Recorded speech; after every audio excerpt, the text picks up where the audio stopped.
প্রিয় শিক্ষার্থী বন্ধুরা, সবাই আশা করি তোমরা সবাই ভালো আছো। তো তোমাদের অ্যাসাইনমেন্টের সেই ধারাবাহিকতায় সর্বশেষ অ্যাসাইনমেন্ট অর্থাৎ ষষ্ঠ অ্যাসাইনমেন্টের সপ্তম শ্রেণীর গণিতের কিছু প্রশ্ন দেওয়া আছে। সেখানে 2টি সৃজনশীল এবং 16টি সংক্ষিপ্ত প্রশ্ন দেওয়া আছে। তো আমি আজকে তোমাদের সাথে আলোচনা করব 16টি সংক্ষিপ্ত প্রশ্ন উত্তর নিয়ে। তো কথা না বাড়িয়ে চলা শুরু করা যাক আজকের এই পর্ব। তো এখানের যে প্রথম প্রশ্ন সেটা হচ্ছে -φ+6 এর বর্গ কত? তো -φ+6 এর বর্গ করতে হলে আমাদেরকে এটা বর্গ দিতে হবে উভয় পক্ষে। এটা যদি আমরা বর্গ দিই তাহলে হবে -φ+6 হোল স্কোয়ার। তো এটা একটা সূত্রের সাথে মিলে যায়, সেটা হচ্ছে a+b হোল স্কোয়ার সূত্র। তো সেই অনুযায়ী আমরা লিখতে পারি এটাকে a যদি ধরি আর 6কে যদি b ধরি তাহলে লিখতে পারি a² + 2ab + b²। এর জায়গা হবে -φ, বি এর জায়গা হবে 6। তো বসানোর পরে আমরা পেয়েছি φ², এখানে প্লাসে মাইনাসে মাইনাস, -12φ + 36। এটা হচ্ছে কয়ের উত্তর। খটা দেখো, φ + q = 7, φ - q = 3 হলে 2 × φ² + q² এর মান কত?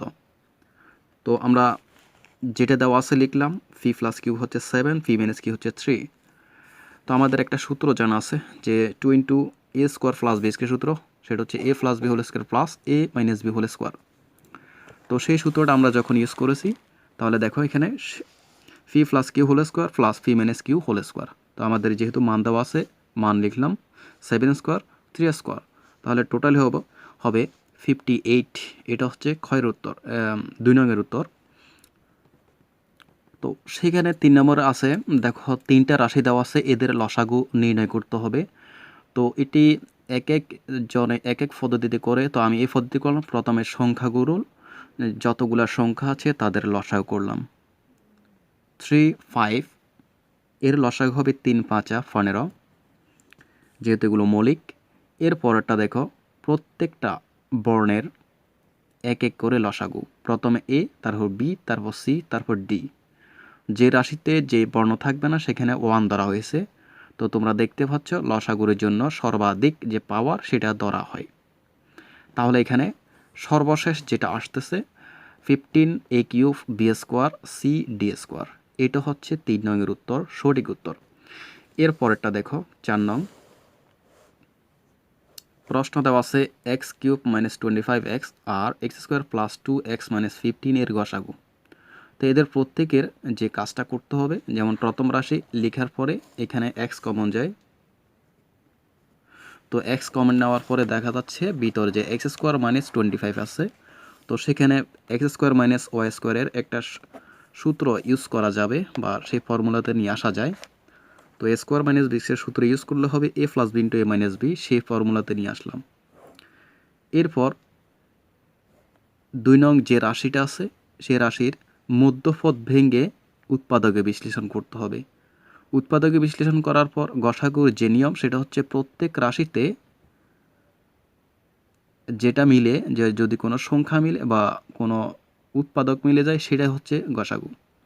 তো দ্বিতীয় রাশির মধ্যপদ ভাঙতে হবে, যাতে এমন করে ভাঙতে হবে যাতে 2x মিলে আর গুণ করলে যেন 15 মিলে। তাহলে 5 থেকে 3 যদি বিয়োগ দিই তাহলে 2x, 3 × 5 = 15। তাহলে আর কোনো অসুবিধা নাই। এবার দেখো কমন যাবে জোড়ায় জোড়ায়, এখানে x কমন যায়, এখানে -3 কমন নিলে হবে x + 5 x - 3। তাহলে প্রথম রাশিতে x + 3 5 আছে এবং দ্বিতীয় রাশি x + 5 আছে, আর কোনোটা মিল নেই, তাহলে এটাই উত্তর। এরপর 5 নংটা দেখো। তো 5 নং তোমরা প্রশ্নটা দেখতে পাচ্ছ, এটা একটা ফর্মুলার সাথে মিলে যায়। আমরা যদি এটাকে a ধরি, এটাকে যদি b ধরি তাহলে দেখতে পারো a² - 2ab + b²। তাহলে এটা কোন সূত্রের সাথে মিলে যায়? সেটা হচ্ছে a - b হোল স্কোয়ারের সাথে মিলে। এটাকে আমরা a ধরলাম, এটাকে আমরা যদি b ধরি a - b হোল স্কোয়ার। এখন ভিতরে এই ব্র্যাকেটটা আমরা তুলে দেব, তোলার পরে চিহ্ন পরিবর্তন হবে, প্লাসে মাইনাসে মাইনাস, 3 বাদ যায়, 6 6 যদি যোগ করা হয়, যেহেতু এটা দুইটার সামনে মাইনাস চিহ্ন ওই জন্য -6 হোল স্কোয়ার, স্কোয়ার থাকার কারণে মাইনাসটা হবে প্লাস, 36। 6 নম্বর দেখো প্রশ্নটা দেখতে পারো, এই যে রাশি এর সাথে কত যোগ করলে যোগফল পূর্ণবর্গ হবে। তাহলে দেখো 49 এটাকে লেখা যায় 7x হোল স্কোয়ার, আর এটাকে লেখা যায় 2y হোল স্কোয়ার। দেখো তো এটা এ, এটা যদি বি হয়, মধ্যখানে আমরা যখন 2ab সাজাবো, 2 এই যে এ বি সাজানোর পর দেখা যাচ্ছে সেখানে টোটালি আসে 28xy, অর্থাৎ 28xy। এটা যদি যোগ করি তাহলে এই রাশিটা একটি পূর্ণবর্গ সংখ্যা হবে। দেখো এ প্লাস বি হোল স্কোয়ার সূত্র চলে আসবে। তাহলে এটার যে সঠিক উত্তর সেটা হচ্ছে 28xy। এই 28xy এটা যোগ করলে ওই রাশিটি পূর্ণবর্গ হবে। এর পরেরটা দেখো 7। তাহলে 7 নম্বর প্রশ্নটা দেখো, x square minus 4xy minus 9z square plus 4y square এর একটি উৎপাদক এটা দেওয়া আছে। তাহলে অপর উৎপাদক কত? তাহলে আমাদেরকে এটাকে পুরোটাকে উৎপাদক করতে হবে। তাহলে দেখো পরপর আমি সমাধান করে রেখেছি। তা এখানে এক্স স্কোয়ার যা আছে এটাকে একটা সাজায় লিখতে হবে, যে x square minus 4xy plus 4y square এটাকে একসাথে করে লিখলাম, মাইনাস 9z স্কোয়ার আলাদা। তো এটাকে সূত্রে সাজানো যায়। আমরা যেহেতু এক্স স্কোয়ার মানে এ স্কোয়ার মাইনাস 2 লিখলাম এক্স, অর্থাৎ এ হিসাবে লিখলাম, মাইনাস 2y অর্থাৎ 4xy সাজাই লিখলাম। তাহলে এ পেয়ে গেলাম, বি পেয়ে গেলাম। বি সাজানোর জন্য এবার 2y হোল স্কোয়ার অর্থাৎ যা 4y স্কোয়ার এটা লিখলাম। তো এটা একটা সূত্র সাজায় মাইনাস বি হোল স্কোয়ার, তাহলে সে অনুযায়ী লিখে দিলাম। এবার 9z হোল স্কোয়ারকে লিখলাম, 9z স্কোয়ারকে লিখলাম 3z হোল স্কোয়ার। তাহলে আবার সূত্র এ স্কোয়ার মাইনাস বি স্কোয়ার সূত্র, তখন হবে এ plus B A minus b. তাহলে এটা যেহেতু একটা উৎপাদক প্রশ্নে উল্লেখ করা আছে, নাই শুধু এটা, তাহলে এটা হচ্ছে সঠিক উত্তর, অপর উৎপাদক। তো 8 নম্বরটা দেখতে পারো, সেখানে লেখা আছে নিচের কোনটি সঠিক। তাহলে নিচের কোনটি সঠিক সেটা হচ্ছে, দেখো 3টি মান দেওয়া আছে, 2x plus 3y 2x minus 3y, এটির গুণফল হচ্ছে 4x square minus 9y square. এটা একটা সূত্রের সাথে মিলে, যেমন a plus b into a minus B,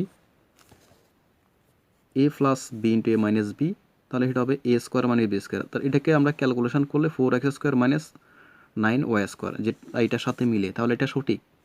এরপর দেখো half into m minus n whole square plus m plus n whole square. তাহলে এটা একটু খেয়াল করবা, এটা হচ্ছে ওই সূত্রটা যে a plus b whole square plus a minus b whole square by 2, সেটা হচ্ছে a square plus b square সূত্র। সেই অনুযায়ী এখানে হবে m square plus n square, তাহলে এটা সঠিক। এবার পরেরটা খেয়াল করো, a plus b whole square plus 4ab, সেটা a minus b whole square. আসলে a minus b whole square যে সূত্র সেটা হচ্ছে a plus b whole square minus 4ab, তাহলে এটা ভুল। তাহলে সঠিক হচ্ছে 1 এবং 2। 9 নম্বর দেখো x minus y whole square equal 29 হলে x plus y whole square সমান কত? তো আমরা যখন এই সূত্রটা ইউজ করব তাহলে আসবে কি a minus b whole square plus 4xy। তো এটার মান হচ্ছে 29, যাকে বর্গগুলো 841, 4xy এটা থেকে যাবে, এটাই হচ্ছে সঠিক উত্তর। এর পরেরটা দেখো 10। এটা হচ্ছে একটা উৎপাদক বিশ্লেষণ, যা মধ্যপদকে ভেঙে মিল করতে হবে, তো যাতে করে চিহ্ন সহ যেন মিলে।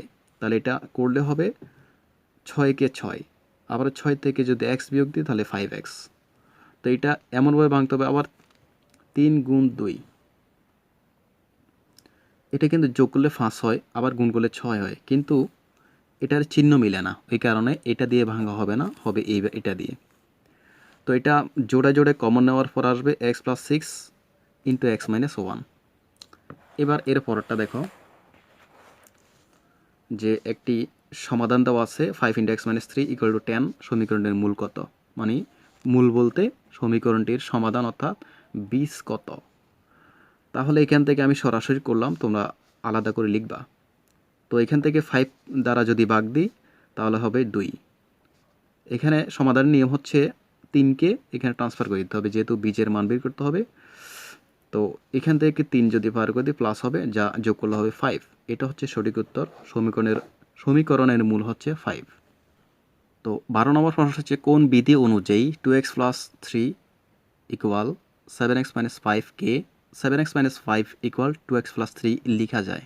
একই সাথে বাম পক্ষের সবগুলো ডান পক্ষের সবগুলো পদ বাম পক্ষে কোনো চিহ্নের পরিবর্তন না করে স্থানান্তর করা যায়, তখন তাকে প্রতিসাম্য বিধি বলে।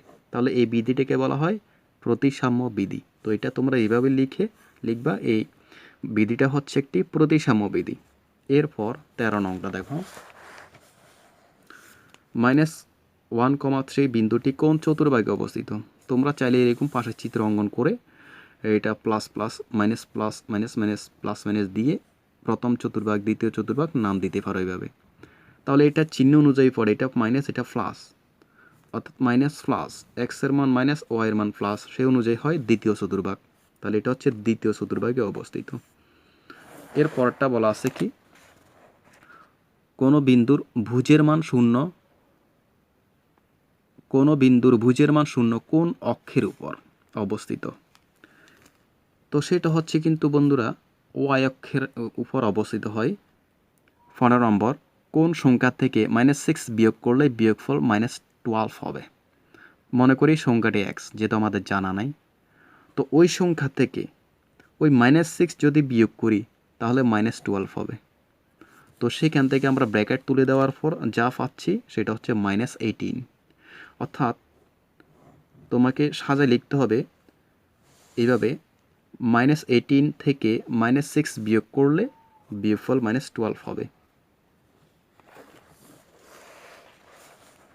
এবার দেখো সর্বশেষ এই অঙ্কটা দেখতে পারো, কোনো সংখ্যার 1/4 তার 1/3 থেকে সংখ্যাটির 1/12 অংশ কম, সংখ্যাটি x হলে সমীকরণটি কি হবে? তাহলে আমি সরাসরি লিখছি, এটা যেহেতু সংখ্যাটি x, তাহলে দেখো সংখ্যাটির 1/4 বলতে x/4 আর 1/3 হচ্ছে x/3, সেখান থেকে ওই সংখ্যাটির অর্থাৎ এর x/12 অংশ কম, এটা হচ্ছে সঠিক সমীকরণ। আশা করি তোমরা প্রত্যেকটি প্রশ্নোত্তর বুঝতে পেরেছ এবং সঠিকভাবে লিখতে পেরেছ। যারা আমার চ্যানেলটিকে এখনও সাবস্ক্রাইব করো নাই তারা অবশ্যই সাবস্ক্রাইব করে রেখে দেবে, আর বেল আইকনে ক্লিক করে অলে ক্লিক করে রেখে দাও, যাতে করে আমার ছেড়ে দেওয়া, আমার আপলোড করা প্রত্যেকটি ভিডিও তোমার মোবাইলে নোটিফিকেশন আকারে চলে যায়। সবাই ভালো থাকবে, সুস্থ থাকবে। আল্লাহ হাফেজ।